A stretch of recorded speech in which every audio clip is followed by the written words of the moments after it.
ছাগলগুলোকে প্রত্যেকদিন সন্ধ্যের সময় একবার দেখতে হবে যে কোনো পায়খানার কোনো সমস্যা হচ্ছে কিনা। এই যে ছোট ছোট ব্যাপারগুলো তোমার কাছ থেকে কিন্তু শিখা দাদা।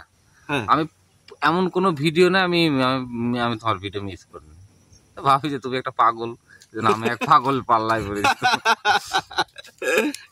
বন্ধুরা, এই দাদা আমাকে এসে অ্যাট ফার্স্ট বলেছে, দাদা আপনি একটা পাগল, আপনি যেভাবে পরিশ্রম করেন, যেভাবে থাকেন নর্মাল ভাবে। S.K.M গোট ফার্মের পক্ষ থেকে আপনারা কাছে দূরে যেখানেই থাকেন না কেন, আপনাদের প্রীতি শুভেচ্ছা ভালোবাসা অভিনন্দন দিয়ে এই ভিডিওটা তৈরি করছি। ভিডিওটার বিশেষত্ব, বন্ধুরা, এই দাদাভাইকে আপনারা এর আগে দেখেছেন। এই দাদাভাই একজন সিভিক পুলিশ। চলেন কিভাবে কি ফার্মটাকে ম্যানেজমেন্ট করে, কি সমস্ত বৃত্তান্ত জেনে নিই।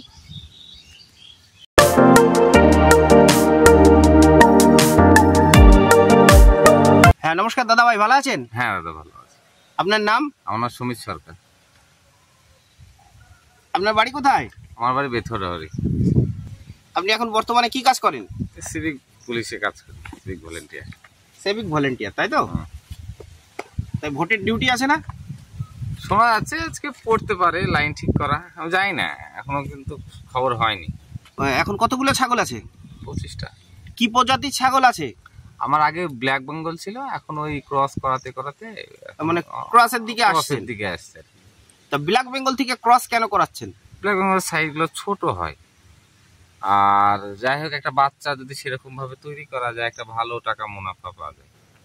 আর সবকিছুই তো টাকার জন্যই করা না, যতই চাষ, এটা তো একটা চাষ। এবার আমি একই খাওয়াবো, একই পড়াবো, তার থেকে হয়তো সামান্য কিছুটা একটু বেশি একটু দেখাশোনা করতে হবে, সেখানে আমার ডবল লাভ প্রায় হয়ে যায়। কারণ ধরো দাদা, একটা ব্ল্যাক বেঙ্গল ছাগল ওই 7-8 হাজার টাকা বিক্রি করতেই না এক বছরে প্রায় কষ্ট হয়ে যায়।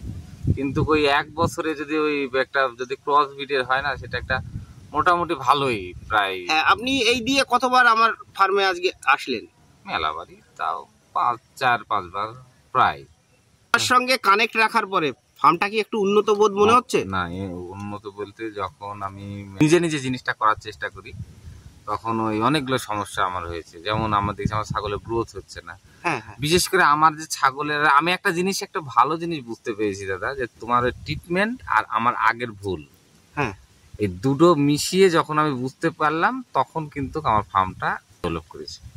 আমার সঙ্গে কানেক্ট থাকার পরে যে আপনার যে আগে যেভাবে পালনটা করছেন, যে একটা ভুল ভ্রান্তি হতো, আমার সঙ্গে কানেক্ট থাকার পরে সেই ভুলটা শুধরে গেছে, আর ট্রিটমেন্ট সম্পর্কে একটু ধারণা এসছে, তাই না? অনেকটাই এসছে। আর আমি যে ধরনের ট্রিটমেন্টগুলো বলি, এর কি খুব বেশি পয়সা আর ওষুধ লাগে? না না। এবার ছাগলগুলো সুস্থ হয়ে যায় একদম। 1 থেকে 2 ডোজ দিলে ঠিক হয়, কিন্তু 2টো দিলে স্যাঙ্গুইন হওয়া যায়। শোনেন, 1 থেকে 2 ডোজ দেবেন না, যখনই ট্রিটমেন্ট করবেন 3টে ডোজ দেবেন, তাহলে একদম সঠিক হয়। আর আপনি তো বলছেন যে ব্ল্যাক বেঙ্গল ছেড়ে ক্রসের দিকে এগোবেন আর কি। এবং আমি ভেবেওছি যে তোমার কাছ থেকে কিছু নেব, কিছু ক্রসবিটের মা নেবেন আর কি, এই চিন্তাধারা নিয়েছেন। তা অ্যাকচুয়ালি বলেন, আপনি তো সিভিক ভলেন্টিয়ার, তাই না? তা পুরোপুরি আপনি তো সময় দিতে পারেন না ছাগলের পিছনে। 2 ঘন্টা দিই। 2 ঘন্টা দিন, আর বাদ বাকি দেখাশোনা কে করে? একটা বোবা পিসি আছে, ওই একটা জায়গায়, মানে মোটামুটি কাটা 5 জায়গার মতন জায়গায় সুন্দর করে ঘেরা আছে। আর তার থেকে বড় কথা, গাছ, যে মানে পরিবেশটা ভালো। ছাগলগুলোকে প্রত্যেকদিন সন্ধ্যের সময় একবার দেখতে হবে যে কোনো পায়খানার কোনো সমস্যা হচ্ছে কিনা। এই যে ছোট ছোট ব্যাপারগুলো তোমার কাছ থেকে কিন্তু শিখা দাদা। আমি এমন কোনো ভিডিও না আমি আমি তোমার ভিডিও মিস করিনি। ভাবি যে তুমি একটা পাগল, আমি এক পাগল পাল্লায় পড়েছি। বন্ধুরা, এই দাদা আমাকে এসে অ্যাট ফার্স্ট বলেছে, দাদা আপনি একটা পাগল, আপনি যেভাবে পরিশ্রম করেন, যেভাবে থাকেন নর্মাল ভাবে। তা যাক, সবই ঠিক আছে। দেখুন বন্ধুরা, মানে অ্যাকচুয়ালি কি বলেন তো, এই ছাগল জিনিসটা পাগলের মতো ভালোবাসা না থাকলে কিন্তু সফলতা আসে না। কি বললাম বুঝতে পারছেন? একদম একটা পাগলের মতো ভালোবাসা। আর যেহেতু এরা জীব, এদের শিশুদের মতো পালন করতে হয়, তাই না? এই কখনো দেখা গেল কাছে গেলাম, সে হয়তো দেখা গেল পাতলা পায়খানা করছে, পেছনটা ধুয়ে দিতে হয়, তারপরে লোকজন আসে, মাঠ থেকে ঘাস কাটতে হয়, প্রচণ্ড গরম, বুঝতেই তো পারছেন যে ঘেমে একদম পরিপূর্ণ হয়ে যেতে হয়। তাই না? এখানে কিন্তু যে ফার্মে থাকবে, যে পরিচর্যা করবে, তাকে ফুটানি দেখালে হবে না, তাহলে কিন্তু সমস্যা হবে। বুঝতে পেরেছেন? কারণ কি, আপনার হয়তো দেখা গেল লেবার আছে, তাই না? লেবার আছে, যেমন আপনি বলেছিলেন যে আপনি একটা লেবার রেখেছিলেন, 6,000 টাকা বেতন দিয়ে একটা লেবার রেখেছিলেন, সফলতা পেয়েছেন না? আপনাকে কি বললাম, আপনি লেবার রাখুন, কিন্তু লেবারের সঙ্গে আপনাকে থাকতে হবে, তবে জিনিসটা পরিপূর্ণ হবে, তাই না? একটার জায়গা দুটো রাখুন, কিন্তু আপনাকে সঙ্গে থাকতে হবে। আমি দেখেছি যে যখন ওই লেবার নিয়ে করতাম, তখন ওই যেদিনকে আমি থাকতাম, মানে যতটা টাইম দিতাম, আমার ছাগলগুলো মোটামুটি সুস্থ থাকতো। হ্যাঁ, কিন্তু যখনই দেখতাম যে আমি দায়িত্ব, মানে আমি অন্য দিকে একটু ব্যস্ত থাকি, তখন আমি ওর উপরে ছেড়ে দিই, তখন আমার ওই ছাগলগুলো দুর্বল হয়ে যায়। আমি তখনই বুঝে গেছি যে লোক দিয়ে হবে না, নিজেকে করতে হবে, নিজেকে থাকতে হবে একদম।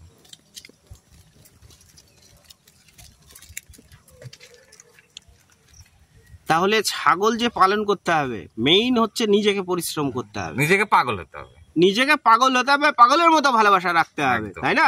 ও খেলো না, 10টা ছাগল আছে, 10টা ছাগলের মধ্যে একটা খাচ্ছে না, তাহলে কি কারণে ও খাচ্ছে না? সবাই খাচ্ছে, তার কাছে যেতে হবে, একটু বসতে হবে, দেখতে হবে তাকে সে কি কারণে খাচ্ছে না, তার সঙ্গে একটু আদর করতে হবে, তাই না? তারপরে তাকে আলাদাভাবে, তাকে সবার থেকে একটু দূরে নিয়ে গিয়ে আলাদাভাবে তাকে খেতে দিতে হবে। সে কোন খাবারটা, 3-4 রকমের খাবার হয়তো ঝুলিয়ে দিলাম, যে কোনো একটা তো খাবে, তারপরেও খাচ্ছে না, তবেই কিন্তু তার সমস্যাটা ধরা যাবে, নিশ্চয়ই কোনো একটা প্রবলেম হয়েছে। যদি কুকুরে থাকে, তাহলে শরীরের টেম্পারেচারটা মাপতে হবে, কত ডিগ্রি টেম্পারেচার আছে। যদি জ্বর থাকে, তাহলে সেইভাবে আপনাকে ধাপে ধাপে ট্রিটমেন্টটা করতে হবে, তাই তো? তবেই কিন্তু সফলতাটা আসবে। যে ছাগল খাচ্ছে না, ও খাচ্ছে না, ঠিক আছে, সবাই খাচ্ছে, একজনা খাচ্ছে না, একদিন দুদিন এইভাবে থাকতে থাকতে তখন কি হবে, রোগটা ছাগলটাকে ধরে ফেলবে, তখন আপনি ট্রিটমেন্ট কেন, ট্রিটমেন্টকে বেটে গুলিয়ে খাওয়ালেও কিন্তু সফলতা দুম করে আসবে না, তাই না? ওই তোমার ওই জিনিসটাই আমি অনুকরণ করেছি, যে যেমন ওই প্রথমে অনেক দাদা ভাই চিন্তা ভাবনা করে যে একটু বড় ভাবে করব, অনেক সফলতা আসবে, কিন্তু আমি বলি দাদা, ওই বড় সফলতা অত তাড়াতাড়ি ভালো না, ওই 4-5টা নিয়ে শুরু করতে হবে, আর অভিজ্ঞতাটাকে কাজে লাগাতে হবে, অভিজ্ঞতাটা। আর যারা পুরনো ফার্মারের অনেকে, তাদের সঙ্গে সুসম্পর্ক রাখতে হবে, মেইন হচ্ছে তারা যে গাইডলাইনটা দেবে তার উপরে ডিপেন্ড করে আপনাকে পালনটা করতে হবে, একদম, তাই না? একদম, এইটাই হচ্ছে বড় ব্যাপার। ছাগল পালনের যে একটা গাইডলাইন, আপনাকে যে গাইডলাইন দিই, তাই না? এইভাবে যদি আপনি 2-1 বছর কাজ করেন, তাহলে আপনি অনেক কত শীর্ষস্থানে পৌঁছে যাবেন। সফলতা একটা কথা আছে না, একদিনে হবে না, কিন্তু একদিন হবেই। 7 সাল থেকে করছে, 7 সাল থেকে, এটা প্রায় 23-24 মিডিল। তাহলে তুমি বলো আজকে যে তুমি কি এরকম সফলতা একদিনে পেয়েছো? একদিনে পাইনি, কিন্তু বহু অভিজ্ঞতা। তুমি কি সব শিখতে পেরেছো? আমি বিশ্বাস করি না। কিন্তু তুমি যা শিখেছো তাতে অনেক শিখেছো, কিন্তু তোমার এই শিক্ষণীয় অভিজ্ঞতা, নিজের প্রচেষ্টা, আর তোমার হচ্ছে দাদা এই ধৈর্য, তুমি একটা পাগল ছাড়া তুমি এটা করতে পারবো না। আমি পারবো না, আমি ভাবে, নাহলে আমার সময় লাগবে। ঠিক আছে দাদা ভাই, অনেক ভালো থাকবেন। আচ্ছা দাদা, তো ওকে, থ্যাঙ্কস বন্ধুরা। আমার ভিডিওটা যদি ভালো লাগে, অনেক লাইক করবেন, কমেন্ট করবেন, শেয়ার করবেন, সাবস্ক্রাইব করতে ভুলবেন না। আপনারা অনেক ভালো থাকবেন, সুস্থ থাকবেন, সুন্দর থাকবেন। আপনাদের খামারের ছাগলগুলো, পশুগুলো অনেক ভালো থাকুক, সুস্থ থাকুক, সুন্দর থাকুক, এই কামনা করি। ওকে, থ্যাঙ্কস। আপনারা সবাই ভালো থাকবেন।